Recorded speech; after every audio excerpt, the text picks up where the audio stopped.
Hey there.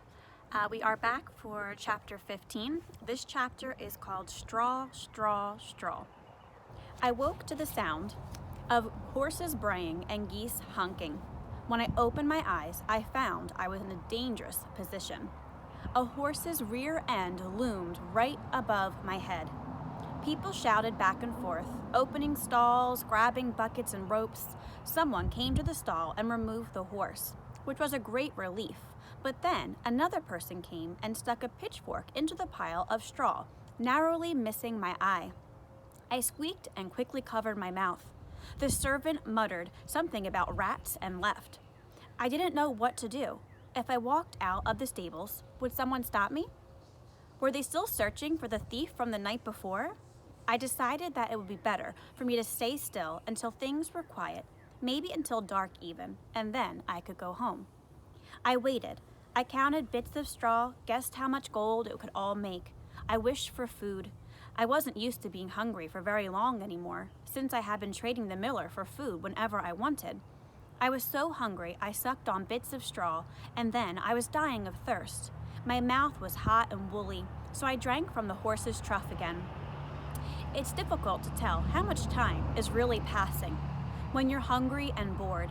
They say that a minute is a minute, no matter where you are or what you're doing, but my brain could never grasp that. I think time is a trickster. When I have a lot to do, time shrinks, but when I want something over with, it stretches and yawns and laughs at my torture. Sometimes the minutes hold hours inside of them. This was one of those times. I fidgeted and worried. I wondered what had happened to Opal. Had the king come for the gold? Would Opal go home then? Finally, the setting sun, reddish-orange, was filtering through the stable. The stable was loud and busy again, with servants unsaddling horses, feeding and brushing them. They all chattered idle gossip loudly. I was bored by what seemed so interesting to them. Lord so-and-so is to marry Lucky such-and-such. A maid spilled a glass of wine on somebody. Baron something or other is raving again about trolls in the eastern woods. Come help me with the straw. The king wants it all in the west tower. A pitchfork plunged into my pile of straw. What for? We just put new straw in the beds. Don't know. He wanted a pile in there last night. And now he wants all the straw from the stables up in the west tower, every last bit. Their pitchforks jabbed into the straw, one after the other, and I had to shift and twitch so I wouldn't be stabbed. Is the king weaving baskets? The servants laughed. They filled a cart full of straw and left. Luckily, they didn't notice my head sticking above the rest of the pile. I hid behind some large pails. Under it was dark and quiet. I was shaking. I couldn't go home. Not now that I knew Opal was still in trouble. Oh, I wished I hadn't heard them talking. But was I surprised? Why hadn't I thought of this? Last night was merely a test. Of course King Barf would order more straw, all the straw he had, and make Opal spin him more gold. But even then, would he be satisfied? Would he ever stop demanding more?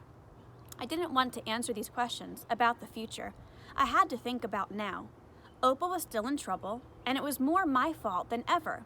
I couldn't just leave her. It was back up the tower for me. When I plopped through the window this time, Opal seemed expectant. Oh, I knew you would come, Robert. Robert? It's Rump, I said. Oh, never mind that. I know Frederick and Bruno call you silly names, but I won't. I shall call you Robert, a proper name.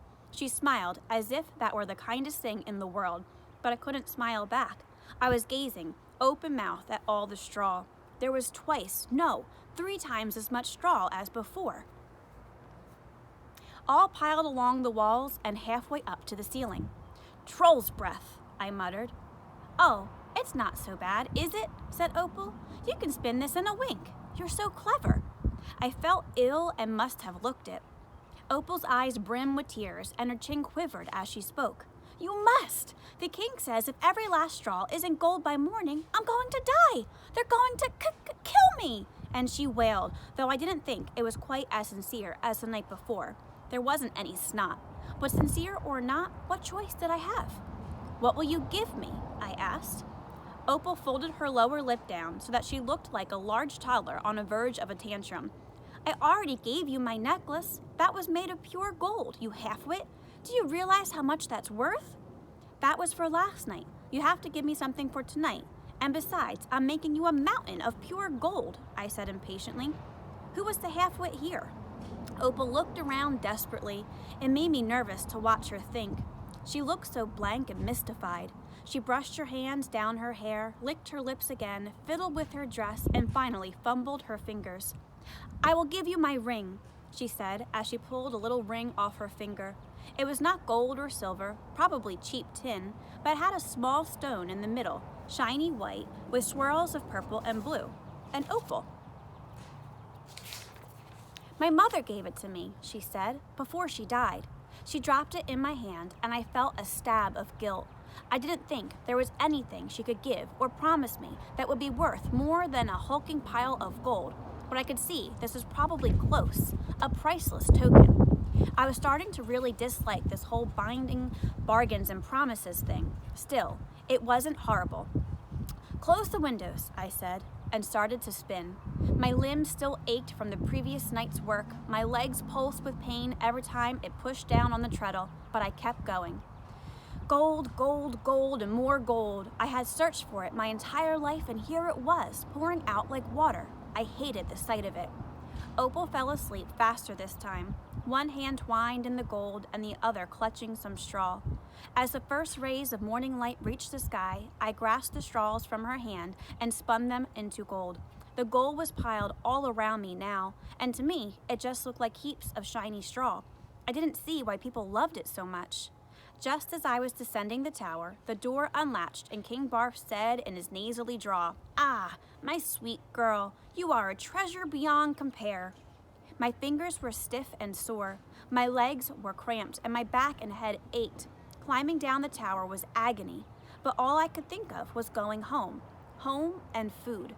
My stomach rumbled as I touched the ground, but then I heard another rumbling. It was growing louder, and it was definitely not my stomach. I stood in the middle of the castle grounds, not bothering to hide myself. I couldn't move and I couldn't speak. Even though my mouth hung wide and my tongue wagged, I started to drool. A procession of wagons rolled through the gates and up the doors of the castle. 1, 2, 3, more than a dozen cottage-sized wagons. Wagons stacked high with straw. I sat against a tree and watched as the servants unloaded the straw, bundled it up, and hauled it inside. With each bundle they carried in, I felt weight pressing down on me, heavy as gold. I had a hard time breathing, and I realized what should have been obvious to me from the beginning. This was my destiny, to spin at the whims of a greedy king for the rest of my life. I thought that when you found your destiny, you were supposed to be happy about it. But maybe I was wrong. Maybe it was something you just had to accept, succumb to. Hadn't I seen the villagers on the mountain succumb to their fates all my life? They accepted it because they had always known their name and the destiny that came with it, and they knew those things couldn't be changed. Maybe I just needed to accept what was in front of me. I felt very heavy and sleepy. There was so much spinning to do. I should go right back to Opal now, but I needed to close my eyes just for a little while. I moved in the direction of the stables, but someone stopped me. "Ho there, boy, where are you going?" "To the stables," I said. I didn't care what he thought. "Not now, lad, we've got work to do." And he dropped a bundle of straw at my feet. "Take it inside and follow the rest."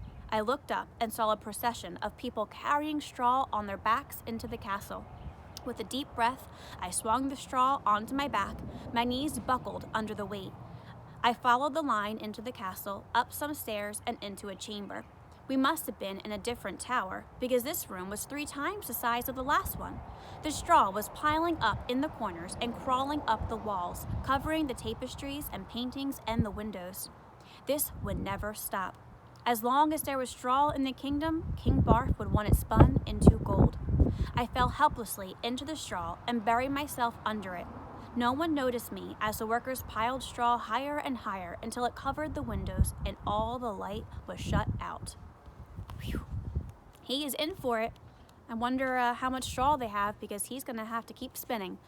All right, boys and girls, stay tuned for the daily question and I will see you back for the next chapter. Have a great day. Bye.